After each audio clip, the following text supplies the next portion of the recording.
Hashtag how one Deathworlder terrified an entire alien university. Art Pendleton stepped off the standard transport vessel and onto the landing platform of Zygo's Interstellar Academy with a bounce in his step and a wide grin on his face.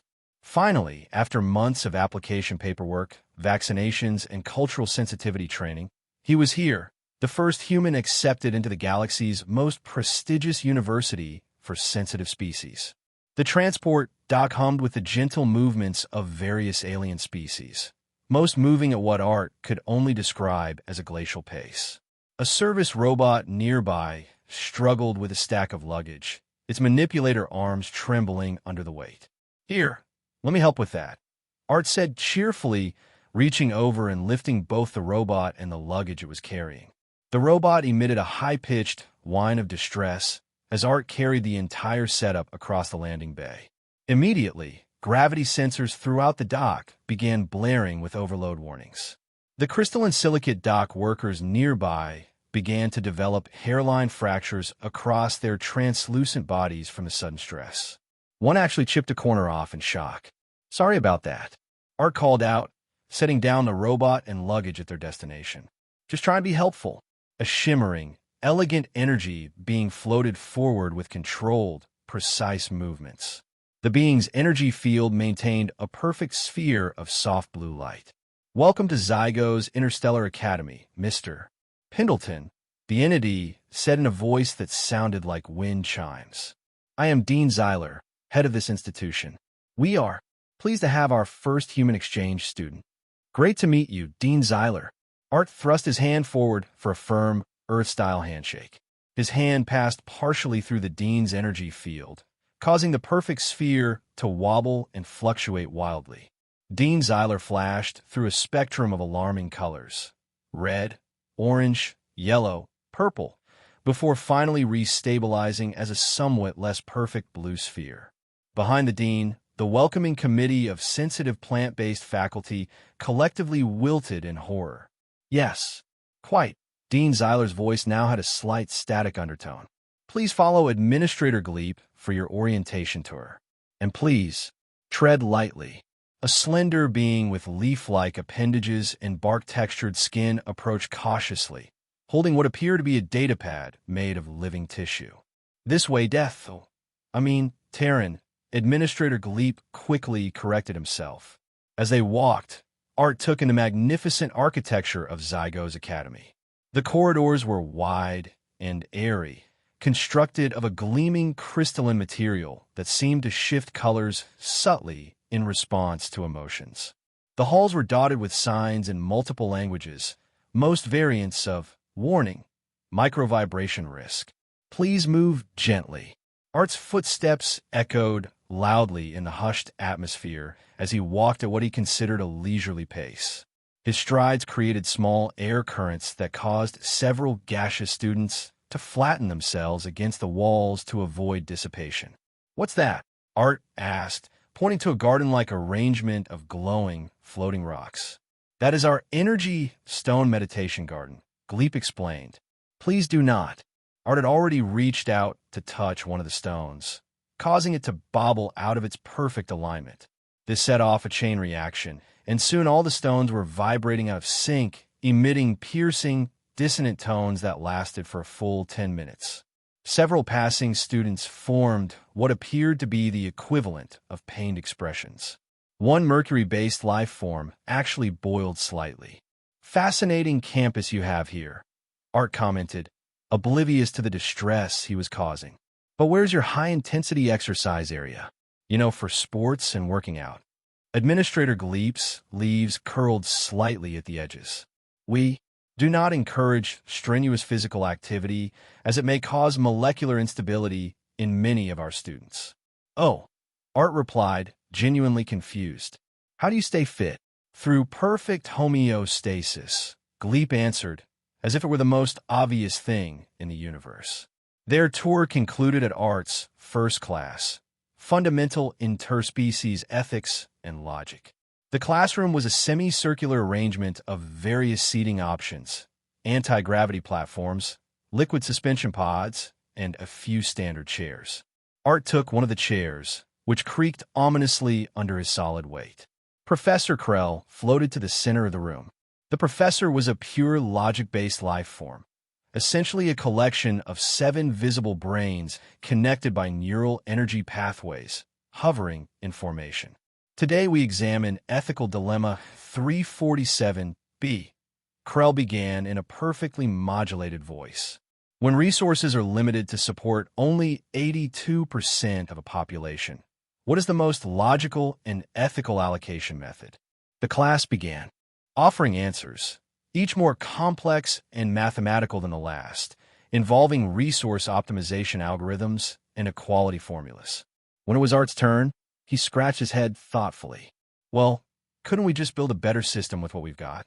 Maybe work a little harder, find new resources, or create more efficient technologies.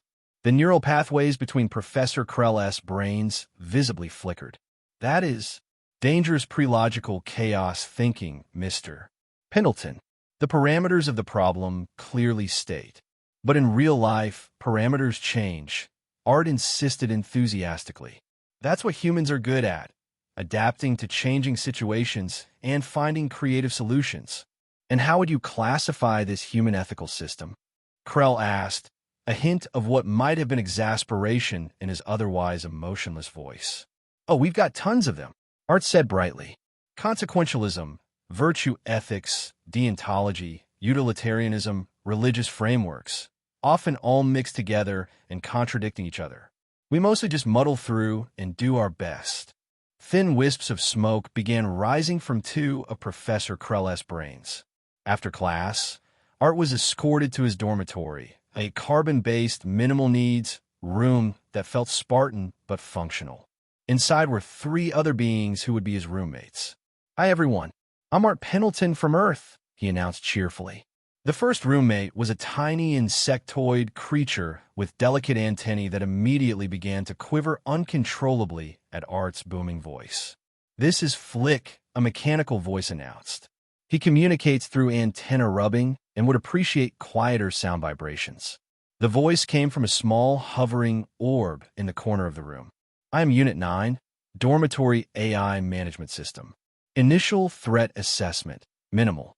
Adjustment, unpredictable entity, continuous monitoring required.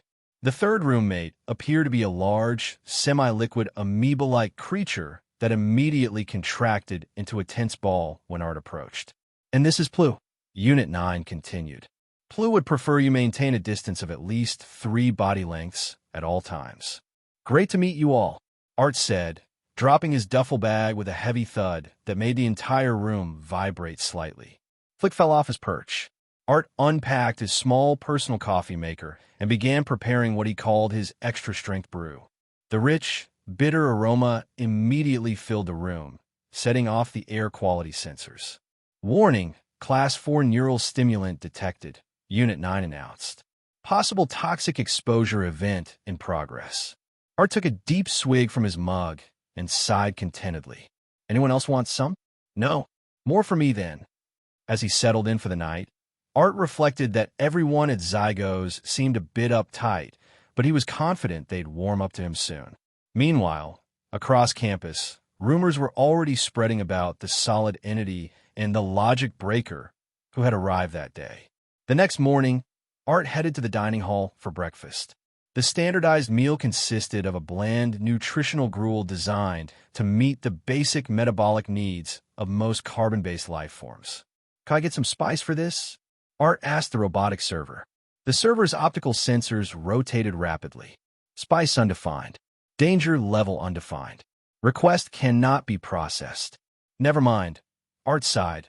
Looking around the buffet area, he spotted a bowl of bright orange fruit-like objects with a sign in multiple languages.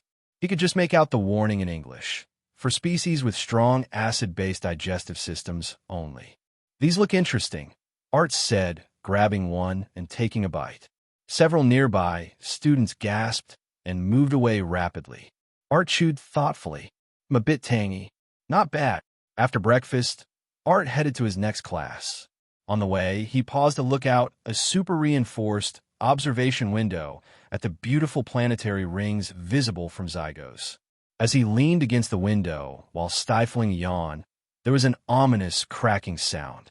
"Oops," Art muttered as a spiderweb of fractures spread across the supposedly unbreakable material. A nearby maintenance drone immediately deployed emergency sealant. Further down the corridor, Art encountered an automatic door that seemed to be stuck halfway open. "Let me help with that," he offered to a clustered group of frustrated students. Before anyone could stop him, Art wedged his shoulder against the door and pushed hard. There was a loud mechanical groan, followed by the sound of gears stripping, and suddenly the entire door system for that level initiated a complete reboot sequence. That evening, Art decided to relax by watching an Earth action movie in the common room. He set up his portable projector and selected Explosive Vengeance 4, Maximum Destruction. The booming sound effects and shouting from the film caused several students to evacuate in panic, while others activated personal defense mechanisms, mucus secretion, immobilization. The next day brought Art to the astrophysics laboratory, where students were conducting a black hole simulation. The containment field began to fluctuate dangerously during the experiment. "Your shield harmonics are out of phase," Art observed casually. "You should try interlacing the energy fields differently." When the supervising professor, a plasma-based life form, hesitated, Art reached over and adjusted several controls. "I learned this trick fixing my old toaster." To everyone's shock, the containment field stabilized, but the power surge caused a temporary disruption in the Academy's energy grid. The plasma professor nearly dissipated from shock. In subtle diplomacy class, Art attempted to use an Earth idiom during a role-playing exercise. "Let's break the ice," he suggested enthusiastically to his partner, an ice-based entity who promptly began to melt in panic and had to be rushed to a cooling chamber for emergency recovery. The incidents continued to pile up. Professor Krell formally requested to be equipped with a logic filter when interacting with Art. Dean Zeiler convened an emergency meeting, which lasted 5 standard sleep cycles, to discuss the Pendleton phenomenon. Security robots were reprogrammed to maintain a minimum safety distance of 10 meters from Art and report any abnormal high-energy behaviors, such as fast walking or loud laughter. Meanwhile, Unit 9 had begun keeping a detailed log of potentially destabilizing events connected to Art. The AI's initial conclusion: human demonstrates 87% more kinetic activity and 143% more unpredictable behavior patterns than average Zygos student. Art received his second official notice, requesting his presence at an interspecies behavioral assessment and adjustment meeting. He marked it on his calendar, wondering if they'd serve coffee at the meeting. He remained completely unaware of the level of concern he was generating.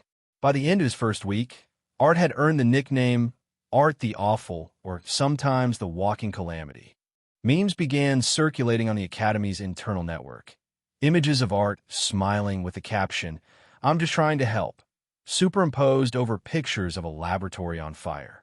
Unofficial courses started appearing: early recognition of Pendleton phenomenon signs, emergency meditation techniques for human-induced crises.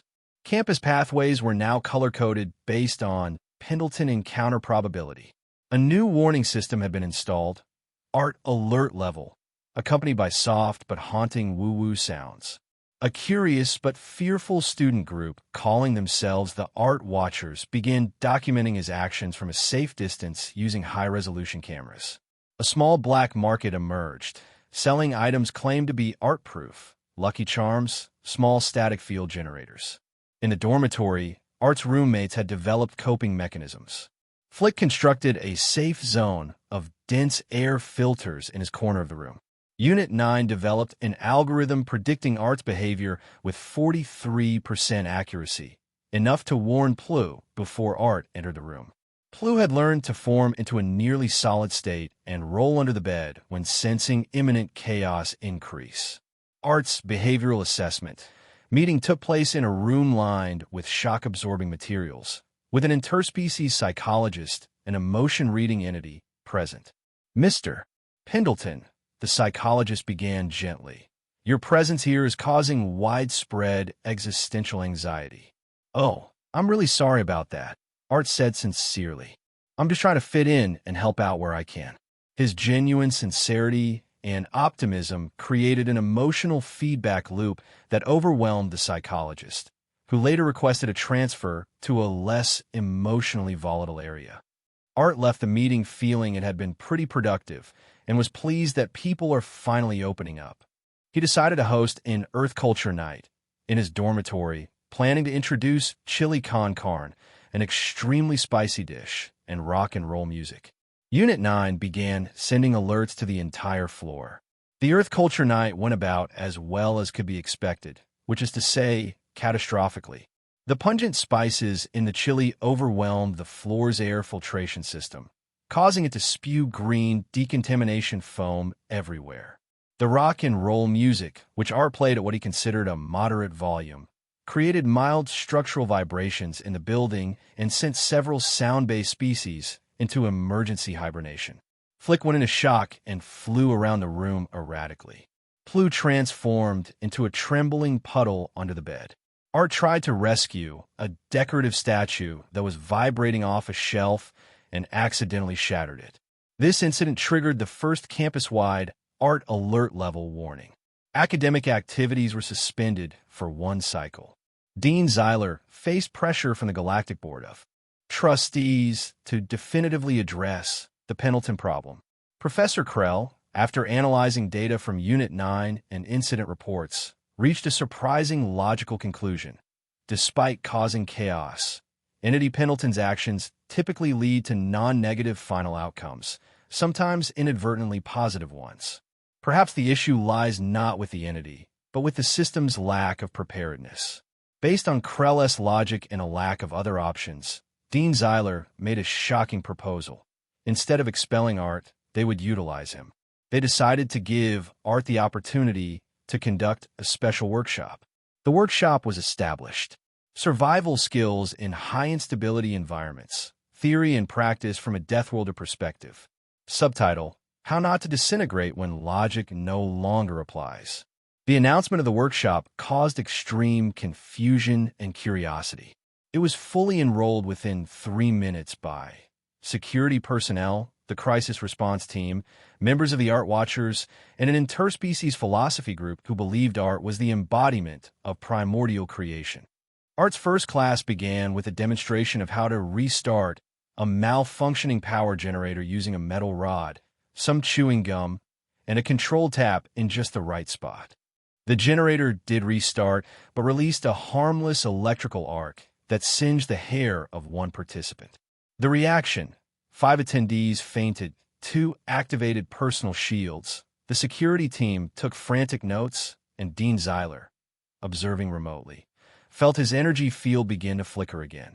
Zygo's Academy entered a new era of directed chaos.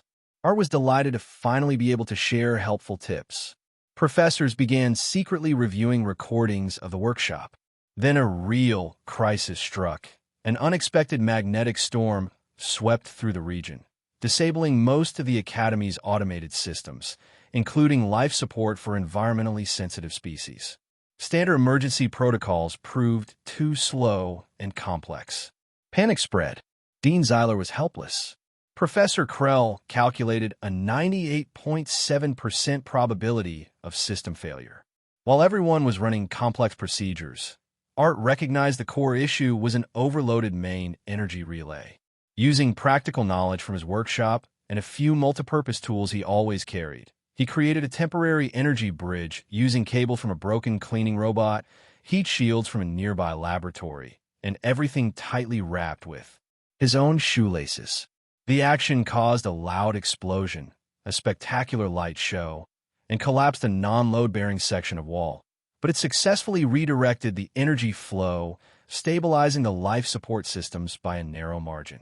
Silence fell as the systems came back online. All eyes turned to Art, who was dusting off his clothes and asking if anyone had coffee.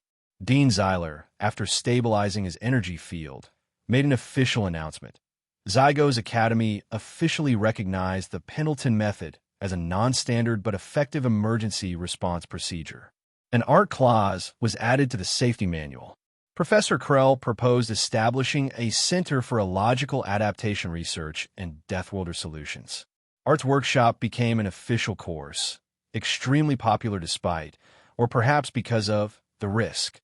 Students began experimenting very carefully with art techniques in their projects.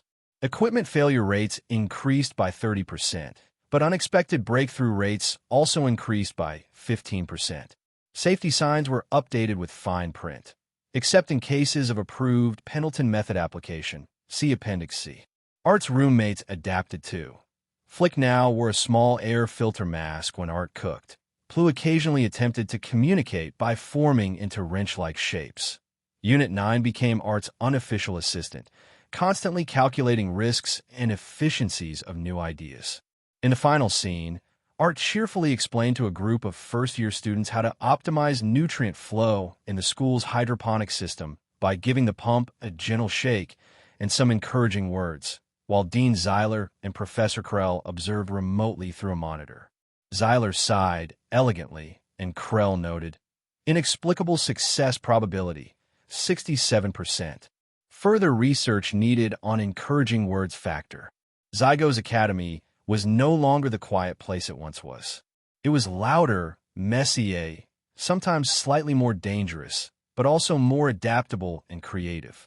Initial horror had given way to reluctant acceptance and finally to the recognition that sometimes a Deathworlder's approach was exactly what an advanced civilization needed to avoid becoming too rigid and complacent. And it all began with one human student just trying to learn and find a decent cup of coffee. The magnetic storm had done more than just test the Academy's emergency response capabilities. It had fundamentally shifted how the institution viewed Art Pendleton. What had once been seen as dangerous chaos was now recognized as valuable adaptability. The Zygo's Interstellar Academy had never been known for rapid change, but Art had effectively accelerated their institutional evolution by several decades in just one semester. Following Art's heroic emergency fix, the Academy's administration made a significant decision. Dean Zeiler, whose energy field now only fluctuated slightly when Art entered a room, created a new department, the Center for Adaptive Crisis Response and Nonlinear Problem Solving. Art was given an official position as a practical methodology consultant, which essentially legitimized what he had been doing all along. "I still don't understand why everyone was so stressed about my methods," Art commented during the center's inaugural ceremony. His casual gesture knocked over a ceremonial crystal, which he caught with remarkable reflexes before it hit the ground. "See? No problem." 3 silicate administrators cracked slightly with tension nonetheless. The center quickly became the most talked-about department at Zygos. Students from across the galaxy applied for internships, curious about this strange human methodology that seemed to defy all logical principles, yet somehow produced results. Professor Krell continued to meticulously document the Pendleton paradox, as he now called it. The application of seemingly random physical interventions to complex systems produces statistically improbable positive outcomes when performed by the human, he explained during a faculty symposium. "We have yet to identify the underlying causal mechanism. Maybe it's just luck," Art suggested when told about Krell's research. "Luck is not a scientifically valid explanation," Krell responded, 3 of his brains pulsing with apparent frustration. "That's exactly what lucky people always say," Art replied with a wink. In the dormitory, life had settled into a new normal. Flick no longer fell from his perch when Art entered the room, though his antennae still quivered slightly. Plu had discovered a new ability to form partial pseudopods that could high-five Art from a safe distance. Unit 9 had upgraded its predictive algorithms to 68% accuracy and now offered helpful suggestions for minimizing chaos during Art's daily activities. "Your shower is scheduled for 0700 hours, Unit 9 announced one morning. Please note that the optimal water temperature is 38 degrees Celsius, not the scalding hot setting you prefer, which causes steam that disrupts Flick's respiratory membranes." "Thanks, but I like my showers hot," Art replied cheerfully. "I have calculated a 72% probability that you will ignore this advice," Unit 9 acknowledged. Backup dehumidification protocols are standing by. Art's influence spread beyond his immediate circle. The once silent dining hall now featured occasional bursts of conversation and even laughter. The rigid scheduling system had been modified to include flexibility periods during which students could engage in unstructured activities, a concept previously considered dangerously chaotic. Even the menu had changed. Alongside the standard nutritional gruel, a small section now offered what was labeled intensity-optional cuisine, mostly bland approximations of Earth foods, but with the option to add various sensory enhancers, spices. One day, Art received a notification that a new human exchange student would be arriving the following semester. Dean Zeiler had personally requested Art's assistance in developing appropriate orientation materials. "We cannot assume all humans will be like you," Zeiler explained delicately, "but we should be prepared for certain baseline tendencies of your species." Art spent an afternoon helping create a human interaction protocol document, which included such insights as humans may attempt physical assistance without request, and volume control is subjective to Earth standards. "You should also mention that we like hugs," Art suggested innocently. Dean Zeiler's energy field turned a distinct shade of alarm. "Perhaps we should limit physical contact recommendations to the advanced topics section." 6 months into his exchange program, Art received an unexpected message from the Galactic Educational Exchange Committee. His unique contribution to interspecies understanding had been noticed, and they were considering establishing a permanent human exchange program at Zygos, with Art as the program coordinator following his graduation. "They want me to stay?" Art asked in disbelief when Dean Zeiler delivered the news personally. "Indeed," Zeiler confirmed, hovering at a now comfortable distance of 2 meters. "Your presence has been educational. I thought everyone just tolerated me because I fixed a life support system that one time." "Mr. Pendleton," Zeiler's energy field pulsed in what Art had come to recognize as the equivalent of a gentle smile. "You have done far more than fix machinery. You have helped us recognize a fundamental flaw in our approach to education." "I have. Zygos has always prioritized perfect stability and predictability. We believe this created the optimal learning environment. You have demonstrated that a certain amount of adaptability is essential for true progress." Art grinned. "So you're saying a little chaos is a good thing?" "I would never phrase it quite that way in an official capacity," Zeiler replied, "but essentially yes. The Zygos annual academic showcase provided the perfect demonstration of Art's impact. Traditionally, the event featured perfect, predictable demonstrations of theoretical principles, beautiful, but ultimately safe and expected. This year, however, several projects showed distinct Pendleton influence. A group of crystalline physics students presented a propulsion system with intentionally misaligned components that somehow generated 30% more thrust than conventional designs. A trio of gaseous information science specialists demonstrated an algorithm that introduced random variables to solve previously unsolvable problems. Most surprisingly, Professor Krell presented the early findings of his Pendleton paradox research, which tentatively suggested that certain forms of apparent chaos might actually represent higher-order patterns beyond current scientific understanding.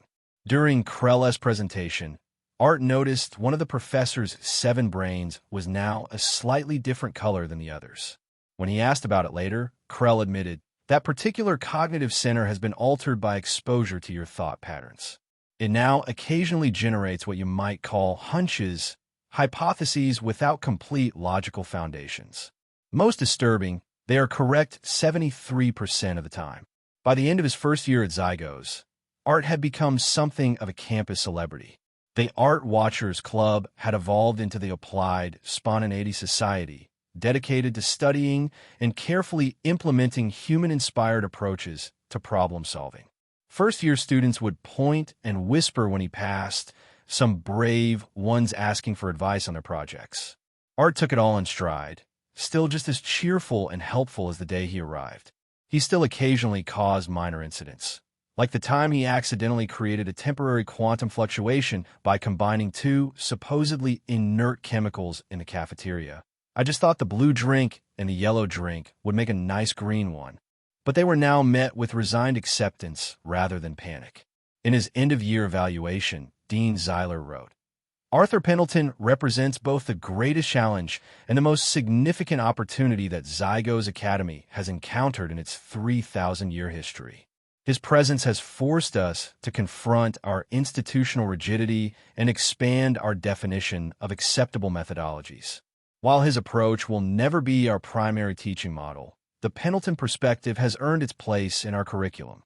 When Art read this evaluation, he was genuinely touched. I was just being myself, he told Zeiler. Precisely, the dean replied. And in doing so, you taught us the value of authentic individual expression, even when it occasionally breaks equipment. On the last day of the academic year, Art's roommates surprised him with a small celebration. Flick had composed a vibration pattern that expressed appreciation in his native communication style. Plu formed into a crude but recognizable human shape briefly, an extraordinary effort for the amorphous being.